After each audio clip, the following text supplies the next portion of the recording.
মেয়েদের টি-20 বিশ্বকাপ আয়োজন নিয়ে বিসিবিকে 15 আগস্ট পর্যন্ত সময় বেঁধে দিয়েছিল আইসিসি। বিসিবির চাওয়ায় আরও 5 দিন সময় বাড়িয়ে সেটা করা হয়েছে 20 আগস্ট। এছাড়াও মাসখানেক ধরেই বাংলাদেশের নিরাপত্তা ব্যবস্থা পর্যবেক্ষণে রেখেছে তারা। তবে এবার বোধহয় হতাশই হতে হচ্ছে, যার কারণে বিকল্প ভেন্যু নিয়ে ভাবতে হচ্ছে আইসিসিকে।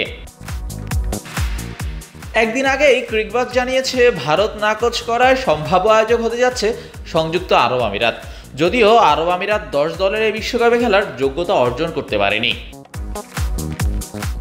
এবার এই মিছিলে যোগ দিয়েছে বিশ্বকাপ খেলার যোগ্যতা অর্জন করতে না পারা আরেক দেশ জিম্বাবুয়ে। তবে তারা যে শুধু লড়াইতেই নেমেছে তা কিন্তু না, একেবারে ভালোভাবেই লড়াইয়ে আছে দেশটা। বিশ্বকাপের বর্তমান পিকচারে টুর্নামেন্ট চলবে 3 অক্টোবর থেকে 20 অক্টোবর পর্যন্ত। শ্রীলঙ্কা এই তালিকায় নেই, কারণ সে সময়ে সেখানে চলবে অতিবৃষ্টি। একই অজুহাতে ভারতও প্রস্তাবটা নাকচ করেছে। যদিও আরও একটা কারণ আছে তাদের, আগামী বছর তাদের মাটিতে মেয়েদের ওয়ানডে বিশ্বকাপ। এবার লড়াইয়ে আরব আমিরাত আর জিম্বাবুয়ে। এখানে অবশ্য আরব আমিরাত অনেকটা পিছিয়ে, দর্শক খরা আর বেশি ব্যয়ের কারণেই তারা পিছিয়ে। জিম্বাবুয়েতে তুলনামূলক ব্যয় কম, এছাড়াও আছে দর্শক আগ্রহ।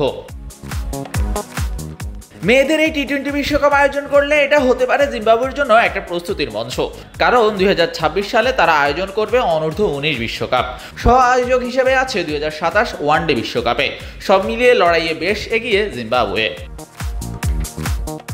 এবার অপেক্ষা 20 আগস্টের আইসিসি সভা শেষে কী সিদ্ধান্ত আসে সেটার। শাহরিয়ার শাওন, স্পোর্টস বাংলা।